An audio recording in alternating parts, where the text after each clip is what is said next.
10 ವರ್ಷದಿಂದ ನಾವು ಆನ್ಲೈನ್ಗೆ ಆಲ್ರೆಡಿ ನಾವು ಅಡಾಪ್ಟ್ ಆಗಿದ್ದೀವಿ. ವಯಸ್ಸಾಗಿರೋರು ಎಲ್ಲರೂ ಬರ್ತಾರೆ. ಡ್ರೈವರ್ ನೋಡಿದ್ರೆ ಇವರು ಪರ್ಫೆಕ್ಟ್ ಆಗಿದ್ದಾರೆ. ಇವಾಗ ಇಲ್ಲಿಂದ ನಾವು ಹೋಗಿರೋದು 20 ರೂಪಾಯಿ ಎಕ್ಸ್ಟ್ರಾ ಹಾಕಿರ್ತಾರೆ. ಮತ್ತೆ ನಾವು ಡ್ರೈವರ್ಗಳು ಕಂಪನಿಯವರಿಗೆ ಕಮಿಷನ್ ಕೊಡಬೇಕು. ನಿಮ್ಮ ಆಟೋದವರು ಕರೆಕ್ಟ್ ಆಗಿದ್ದರೆ, ಕರೆಕ್ಟ್ ಡ್ಯೂಟಿ ಮಾಡ್ತೀವಿ ಅಂದರೆ, ಯಾರು ಆನ್ಲೈನ್ ಓಪನ್ ಮಾಡಿದಾರಲ್ಲ ಆಫೀಸ್ ಅವರು, ಓಲಾ ಆಗಲಿ, ಊಬರ್ ಆಗಲಿ, ರ್ಯಾಪಿಡ್ ಆಗಲಿ, ನಮ್ಮ ಎತ್ತರ ಆಗಲಿ, ಅಲ್ಲಿ ಆಫೀಸಲ್ಲಿ ನೀವು ಲಾಕ್ ಮಾಡಿ, ಆಪ್ನೇ ಲಾಕ್ ಮಾಡಿ. ನೀವು ಡ್ರೈವರ್ಗಳು ಬಂದು ಡ್ರೈವರ್ಗಳ ಮೇಲೆ ನೀವು ತೋರಿಸೋದಕ್ಕಿಂತ, ಕಾನೂನು ಮಾತಾಡೋದಕ್ಕಿಂತ ನೀವು ಅಲ್ಲೋಗಿ ಕಾನೂನು ಮಾತಾಡಿ. ಯಾಕೆ ಅವ್ರ ಹತ್ರ ಹೋಗೋಕ್ಕಾಗಲ್ಲ? ತಪ್ಪು ಯಾರೇ ಮಾಡಿದ್ರು ತಪ್ಪು ಸರ್. ಈಗ ಆಟೋದವ್ರು ಮಾತ್ರ 30 ರೂಪಾಯಿ ಮೀಟರ್ ಹಾಕೊಂಡಿಲ್ಲ, 50 ಕೇಳ್ತಾರೆ, 100 ಕೇಳ್ತಾರೆ, 150 ಕೇಳ್ತಾರೆ, 500 ಕೇಳ್ತಾರೆ ಅಂತ ಗೊತ್ತು. ಬೇರೆದಲ್ಲಿ ಯಾವುದಲ್ಲಿ ಇಲ್ವಾ ಮೋಸ? ಬೇರೆದಲ್ಲಿ ಯಾವುದಲ್ಲಿ ಇಲ್ವಾ ಸರ್? ಅವರು ಕೆಲಸ ಅವ್ರು ಮಾಡ್ತಾ ಇದ್ದಾರೆ. ಬಟ್ ಪರ್ಫೆಕ್ಟೇನೆ, ಅದೇನು ತಪ್ಪಂತ ಹೇಳಿಲ್ಲ. ಬಟ್ ಏನಾದರೂ ಸ್ವಲ್ಪ ಟೈಮ್ ಕೊಟ್ಟಿರಬೇಕು. ಇನ್ಫಾರ್ಮೇಷನ್ ಏನಾದರೂ ಮುಂಚೆ ಒಂದು ಎಚ್ಚರಿಕೆ ಕೊಟ್ಟಿದ್ರೆ ಡ್ರೈವರ್ಗಳು ಸ್ವಲ್ಪ ಮಾಡ್ತಾಯಿದ್ರು. ಎಲ್ಲರೂ ಶ್ರೀಮಂತರು, ಎಲ್ಲರೂ ಪರ್ಫೆಕ್ಟ್ ಅಂತ ನಾವು ಹೇಳೋಕ್ಕಾಗಲ್ಲ ಮೇಡಮ್.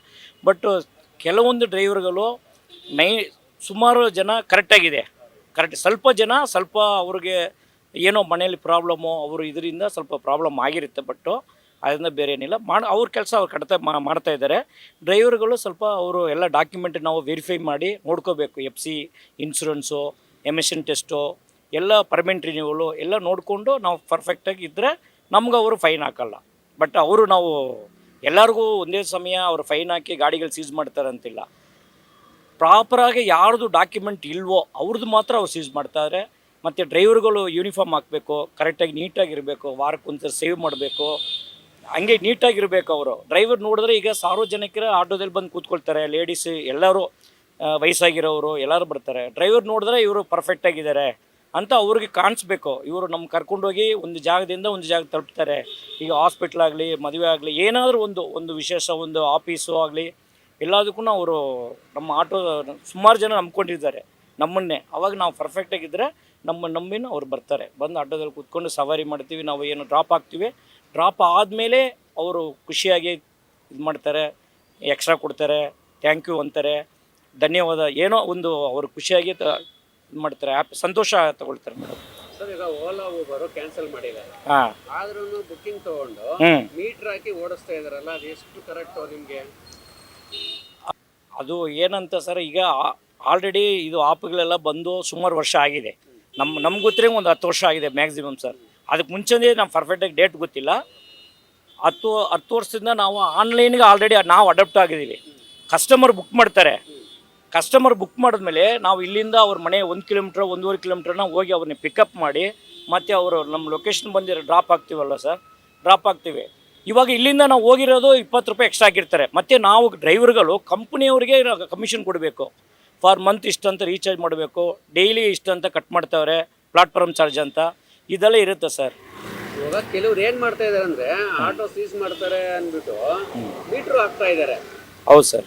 ಅದು ನಿಮ್ಗೆ ಎಷ್ಟು ಸರಿ ಅನ್ಸುತ್ತೆ? ಇಲ್ಲಿ ಆ್ಯಪಲ್ಲೂ ಬುಕ್ ಮಾಡ್ಕೊಂತೀರಿ, ಮೀಟ್ರು ಹಾಕ್ತೀರಿ. ಇವಾಗ ಆಟೋದವ್ರು ಇಟ್ಕೊಂಡು ಅಂದರೆ ಮೀಟ್ರ್ ಹಾಕಿದೀವಿ ಅಂತ ಹೇಳ್ತಾರೆ. ಇದು ಆಟೋದವ್ರು ಸರಿನಾ ಮಾಡೋದು? ಇದು ಆಟೋದವ್ರು ಮಾಡೋದು ಸರಿ ಅಂದರೆ ಆಟೋದವರು ಇನ್ಫಾರ್ಮ್ ಮಾಡಿದ್ದಾರೆ, ನೀವು ಆನ್ಲೈನಲ್ಲಿ ಡ್ಯೂಟಿ ಮಾಡಿದ್ರೆ ನಾವು ಗಾಡಿ ಸೀಸ್ ಮಾಡ್ತೀವಿ, ಫೈನ್ ಹಾಕ್ತೀವಿ ಅಂತ ಆಟೋದವರು ಪ್ರೆಸರ್ ಮಾಡಿರೋದು. ಹೊತ್ತು ಡ್ರೈವರ್ಗಳು ಮೀಟ್ರ್ ಹಾಕಿದ್ರೇ ಪರ್ಫೆಕ್ಟ್ ಅಂತ. ಕರೆಕ್ಟ್ ಅಲ್ವ ಸರ್? ಮೀಟ್ರ್ ಹಾಕ್ಕೋಬೇಕು. ಬಟ್ ಆದರೆ ನಾವು ಇಲ್ಲಿಂದ ಲೊಕೇಶನ್ ಹೋಗಿರ್ತೀವಿ, ಆಲ್ರೆಡಿ ನಾವು ಕಸ್ಟಮರ್ ಆಗಲಿ ಡ್ರೈವರ್ ಆಗಲಿ ನಾವು ಆನ್ಲೈನ್ಗೆ ಅಡಾಪ್ಟ್ ಆಗಿದ್ದೀವಿ ಆಲ್ರೆಡಿ. Correct sir. ಇವಾಗ ಆನ್ಲೈನಲ್ಲಿ ಇವರು ಆಟೋದವರು ಬೇಡ ಅಂತ ಇದಾರಲ್ಲ, ಓಲಾ ಊಬರ್ ಬೇಡ ಅಂತ ಇದಾರಲ್ಲ. Correct sir. ಇವು ಎರಡು ತೊಗೊಂಡ್ರೆ ಯಾವ ರೀತಿ ಅಂತ? ಇವಾಗ ಓಲಾ ಊಬರಲ್ಲಿ ಏನಾಗುತ್ತೆ ಅಂದರೆ, ಒಂದು ಏರಿಯಾಗೆ ಹೋದರೆ 105 ರೂಪಾಯಿ ತೊಗೊಂತೀರ ಅಂದ್ಕೊಳ್ಳಿ, ಮೀಟ್ರ್ ಹಾಕಿದ್ರೆ 90 ರೂಪಾಯಿ ಬರುತ್ತೆ. ನಾವು ಸಿಂಪಲ್ ಕ್ವಶನ್ ಏನು ಹೇಳ್ತೀವಿ ಗೊತ್ತಾ ಸರ್? ನಿಮ್ಮ ಆಟೋದವರು ಕರೆಕ್ಟಾಗಿದ್ದರೆ, ಕರೆಕ್ಟ್ ಡ್ಯೂಟಿ ಮಾಡ್ತೀವಿ ಅಂದರೆ, ಯಾರು ಆನ್ಲೈನ್ ಓಪನ್ ಮಾಡಿದಾರಲ್ಲ ಆಫೀಸ್ ಅವರು, ಓಲಾ ಆಗಲಿ, ಊಬರ್ ಆಗಲಿ, ರ್ಯಾಪಿಡ್ ಆಗಲಿ, ನಮ್ಮ ಎತ್ತರ ಆಗಲಿ, ಅಲ್ಲಿ ಆಫೀಸಲ್ಲಿ ನೀವು ಲಾಕ್ ಮಾಡಿ, ಆಪ್ನೇ ಲಾಕ್ ಮಾಡಿ. ನಾವು ಆಪ್ ಇದ್ದರೆ ನಾವು ಓಡಿಸ್ತೀವಲ್ಲ ಸರ್, ನೀವು ಅದನ್ನೇ ಅಲ್ಲಿ ಹೋಗಿ ಕೇಳಬೇಕಲ್ಲ. ನೀವು ಡ್ರೈವರ್ಗಳು ಬಂದು ಡ್ರೈವರ್ಗಳ ಮೇಲೆ ನೀವು ತೋರಿಸೋದಕ್ಕಿಂತ, ಕಾನೂನು ಮಾತಾಡೋದಕ್ಕಿಂತ ನೀವು ಅಲ್ಲಿ ಹೋಗಿ ಕಾನೂನು ಮಾತಾಡಿ. ಯಾಕೆ ಅವ್ರ ಹತ್ರ ಹೋಗೋಕ್ಕಾಗಲ್ವ? ಬಂಡವಾಳ ಅವರು ಹಣ ಇರೋರು, ಆನ್ಲೈನ್ ಮಾಡಿರೋರು ಅಲ್ಲಿ ಹೋಗಿ ಲಾಕ್ ಮಾಡಬೇಕಲ್ಲ ಸರ್ ನೀವು. ಆಟೋದಲ್ಲಿ ಇನ್ನೊಂದು ಏನು ಸಮಸ್ಯೆ ಅಂದರೆ, ಎಲ್ಲರೂ ಅಂತ ಹೇಳಲ್ಲ. Okay sir. 9 ಗಂಟೆ ಆಯಿತು ಅಂದರೆ, ಇವಾಗ ಯಶವಂತಪುರ ಓರಿಯನ್ ಮಾಲಿಂದ ಕೆಪಿ ನಗರ್ ಬರ್ಬೇಕು ಅಂದ್ರೆ ಹಾಂ ಮೀಟರ್ ಹಾಕಿದ್ರೆ 120 130 ಬರುತ್ತೆ ಅಷ್ಟೇ. Okay sir. 500 ರೂಪಾಯಿ ಕೇಳ್ತಾರಲ್ಲ, ಅದು ಸರಿನಾ? ಅದು ಸರ್ ಅವ್ರು 500 ಕೇಳೋದು ನಾನು ಸರಿ ಅಂತ ಹೇಳ್ತಾ ಇಲ್ಲ, ಬಟ್ ಅದು ತಪ್ಪು. ಏನು ಗೊತ್ತಾ, ನಾವು ಇಲ್ಲಿಂದ 9 ಗಂಟೆ ಆಗಿದೆ ಸರ್, ಅವ್ರ ಮನೆ ಡ್ರಾಪ್ ಹಾಕಿ ಮ್ಯಾಕ್ಸಿಮಮ್ 1 ಅವರ್ ಆಗುತ್ತೆ ಇಟ್ಕೊಳ್ಳಿ ಸರ್. 1.5 ಕೊಡಿ, ಇಲ್ಲ ಒಂದು 50-20 ರೂಪಾಯಿ ಎಕ್ಸ್ಟ್ರಾ ಕೊಡಿ ಅಂತ ಕೇಳ್ಬೋದು. ಅದು ಒಂದು ಧರ್ಮ. ಅದನ್ನೇ ಬಿಟ್ಟು 500 150ಗೆ 500 ಕೇಳೋದು ತುಂಬ ತಪ್ಪು. ಅದು ಕೇಳಬಾರ್ದು, ಅದು ಧರ್ಮ ಅಲ್ಲ. ಮೆಜೆಸ್ಟಿಕ್ ರೈಲ್ವೆ ಸ್ಟೇಷನ್ಗೂ KR ಮಾರ್ಕೆಟ್ಗೆ ಎಷ್ಟು ಬರುತ್ತೆ ಹೇಳಿ charge sir? Majestic railway station ಇಂದ KR ಮಾರ್ಕೆಟ್ಗೆ ನೀವು ಮೀಟರ್ ಹಾಕಿದ್ರೆ ಎಷ್ಟು ಬರುತ್ತೆ? ಒಂದು 50 ರೂಪಾಯಿ ಒಳಗಡೆ ಸರ್. 50 ರೂಪಾಯಿ. ಒಳಗೆ 400 ರೂಪಾಯಿ ಕೇಳೋದು ಸರಿನಾ? ಇದು ತಪ್ಪು. ಆ ಥರ ಕೇಳೋರಿಗೆ ಫೈನ್ ಹಾಕ್ಬೋದು. ಫೈನ್ ಅಂತ ಯಾರು ಕೇಳ್ತಾರ ಅವ್ರಿಗೆ ಫೈನ್ ಹಾಕಿ. ನೀವು ಏನು ಹೇಳೋದಕ್ಕೆ ಇಷ್ಟಪಡ್ತೀರಿ ನೀವು ಅಂತವ್ರಿಗೆ? ನಾವು ಡ್ರೈವರ್ ಪರವಾಗಿ ಮಾತಾಡ್ಬೇಕು ಸರ್. ನಾವು ತಪ್ಪು ಯಾರೇ ಮಾಡಿದ್ರು ತಪ್ಪು ಸರ್. ಇನ್ಕ್ಲೂಡು CM ಇಂದ ಹಿಡಿದು ಸಾಧಾರಣ ಆಟೋ ಡ್ರೈವರ್ವರೆಗೂ ತಪ್ಪು ಯಾರು ಮಾಡಿದ್ರು ತಪ್ಪೇನೆ. ಕರೆಕ್ಟ್ ಅಲ್ವಾ ಸರ್? ಮಿನಿಸ್ಟ್ರಿಗೆ ಒಂದು ಕಾನೂನು, ಆಟೋ ಡ್ರೈವರ್ಗೆ ಒಂದು ಕಾನೂನು ಇಲ್ವಲ್ಲ. ಎಲ್ಲರಿಗೂ ಕಾನೂನಿನ ರೂಲ್ ಇರೋದು. ಡಾಕ್ಟರ್ ಅಂಬೇಡ್ಕರ್ ಸಾಹೇಬ್ ಮಾಡಿರೋದು ಒಂದೇ ರೂಲ್ ಅಲ್ವಾ? ಎಲ್ಲರೂ ಒಂದೇ ರೂಲು. ಬಟ್ ಇದು ನೀವು ಕೇಳ್ತಾ ಇರೋದು ಮೀಡಿಯಾದಾಗಲಿ ಅಥವಾ ನೀವು ಪ್ರೆಸ್ ಅವರಾಗಲಿ ಬೇರೆಯವರಾಗಲಿ, ಆಟೋದವ್ರಿಗೆ ಮಾತ್ರ ಯಾಕೆ ನಾವು ಮೀಡಿಯಾದಲ್ಲಿ ತೋರಿಸೋದು? ಬೇರೆದೆಲ್ಲ ಎಷ್ಟು ರಾಂಗ್ ಆಗ್ತಾಯಿದೆಯಲ್ಲ, ಎಷ್ಟು ಮೋಸ ಆಗ್ತಾಯಿದೆಯಲ್ಲ.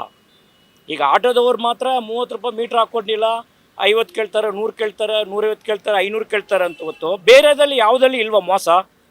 ಬೇರೆದಲ್ಲಿ ಯಾವುದಲ್ಲಿ ಇಲ್ವಾ ಸರ್? ನೀವು ನೋಡಿ, ಯಾವುದಲ್ಲೆಲ್ಲ ಸುಮಾರಿದೆ, 100,000 ಇದೆ.